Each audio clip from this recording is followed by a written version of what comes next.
Renungan pagi Kamis 10 Juni 2021. Jemaat yang dikasihi dan diberkati oleh Tuhan Yesus, selamat pagi, Shalom. Patut untuk kita menaikkan pujian syukur kepada Tuhan Yesus Kristus oleh karena kasih-Nya melingkupi kehidupan kita semua. Kita boleh bangun di pagi hari dengan selamat.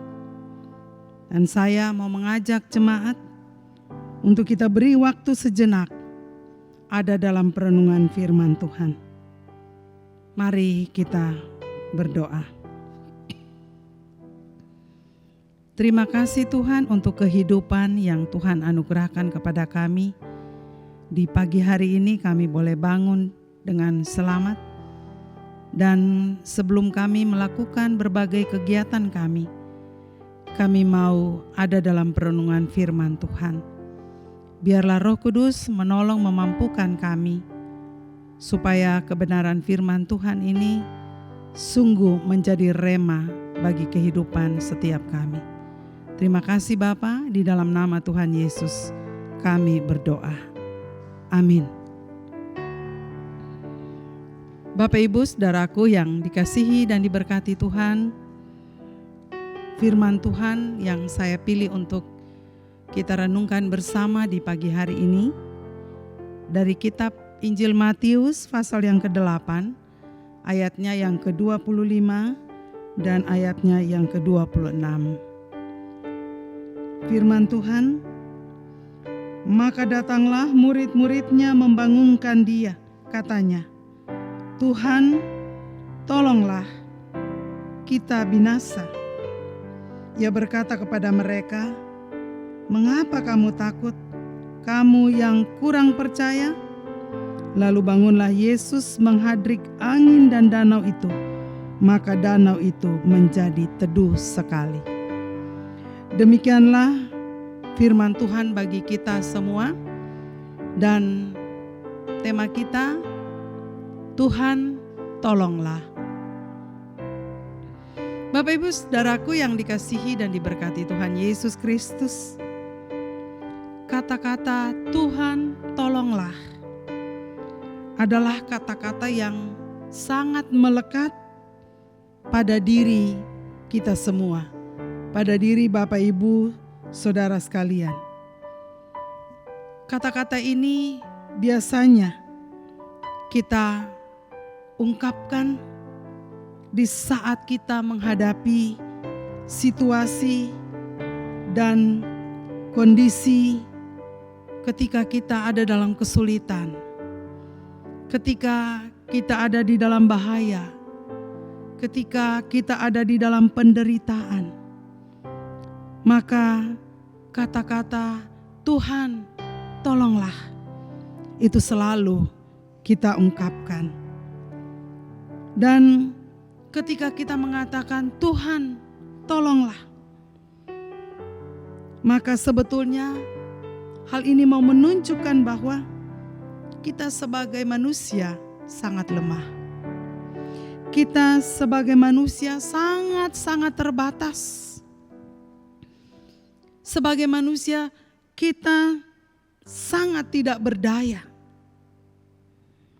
Murid-murid Tuhan Yesus ketika mereka sementara berlayar, dan di dalam catatan firman Tuhan dikatakan, di dalam perahu itu Yesus ada bersama-sama dengan mereka. Tetapi kemudian tiba-tiba turunlah angin ribut dan perahu itu dihantam dengan gelombang yang besar. Saudara-saudaraku yang dikasihi oleh Tuhan Yesus Kristus, saya punya pengalaman ketika naik perahu, ya, sewaktu saya masih ada di Ambon. Tiba-tiba angin yang cukup besar, gelombang mengombang-ambingkan perahu, sehingga kami semua yang ada di dalam perahu itu menjadi sangat ketakutan. Ada yang nangis, ada yang berteriak, ada yang berdoa, ada yang mengatakan, Tuhan Yesus tolong, Tuhan Yesus tolong. Gak putus-putusnya kata-kata ini selalu diucapkan. Dan puji Tuhan saudara, akhirnya angin mulai redah, gelombang berhenti, dan kami boleh tiba dengan selamat di seberang. Bapak Ibu Saudaraku, ketika badai menghantam perahu murid-murid Yesus, mereka sangat ketakutan. Lalu mereka memanggil nama Tuhan, Tuhan tolong, kita binasa. Saat itu mereka memang sudah pasrah, mereka tak berdaya. Walaupun saudara, murid-murid adalah orang-orang yang pekerjaan sehari-hari mereka sebagai nelayan. Mereka selalu ada di danau itu. Itu berarti bahwa mereka sudah sangat ahli untuk mengatasi berbagai persoalan. Ya, angin gelombang yang terjadi di danau itu. Mereka adalah orang-orang yang sangat ahli karena mereka hidup di danau sebagai nelayan. Artinya mereka cukup pandai. Tetapi saudara, keahlian, kepandaian itu tidak menjamin bahwa mereka bisa mengatasi masalah yang terjadi pada saat itu. Oleh karena itu mereka minta pertolongan dari Tuhan Yesus. Lalu kemudian Tuhan Yesus bangun dan menghadrik angin itu sehingga semuanya menjadi teduh sekali.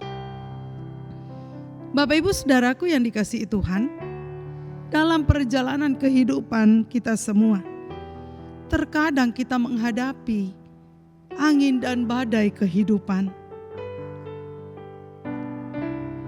yang tentunya akan membuat kita menjadi takut, menjadi khawatir, menjadi putus asa, menjadi hilang harapan. Tetapi firman Tuhan kembali mengingatkan saya dan saudara, supaya ketika kita menghadapi angin dan badai dalam kehidupan kita, maka datanglah kepada Tuhan. Minta pertolongan dari Tuhan. Katakan, Tuhan tolonglah. Saudara, Tuhan Yesus tahu betul apa yang sementara kita hadapi. Tuhan Yesus tahu betul apa yang sementara kita gumuli dalam kehidupan kita. Karena itu berserulah, panggilah nama Tuhan. Maka Tuhan akan menolong kita. Jangan ragu saudara. Karena Tuhan Yesus adalah penolong kehidupan kita orang percaya. Ia yang berkuasa atas seluruh ciptaannya. Dan ia sanggup untuk mengatasi setiap problem kehidupan saya dan saudara. Dan oleh karena itu saudara, kalau hari-hari ini kita sementara mengalami pergumulan-pergumulan dalam kehidupan kita, apapun itu saudara, jangan pernah kita mengandalkan kekuatan kita. Jangan pernah kita mengandalkan kepandaian kita. Jangan pernah kita mengandalkan manusia. Tetapi andalkan Tuhan. Panggil nama Tuhan. Katakan, Tuhan tolonglah aku. Maka saya yakin dan percaya Tuhan Yesus, Dia pasti menolong setiap kita yang menghadapi pergumulan, persoalan, beban-beban hidup kita. Bapak Ibu Saudaraku yang dikasihi oleh Tuhan Yesus Kristus, mari kita belajar terus untuk selalu mengandalkan Tuhan. dalam hidup dan kehidupan kita. Kiranya Tuhan menolong dan memberkati kita semua. Amin. Mari kita berdoa. Terima kasih Tuhan untuk kebenaran firman Tuhan yang sudah disampaikan.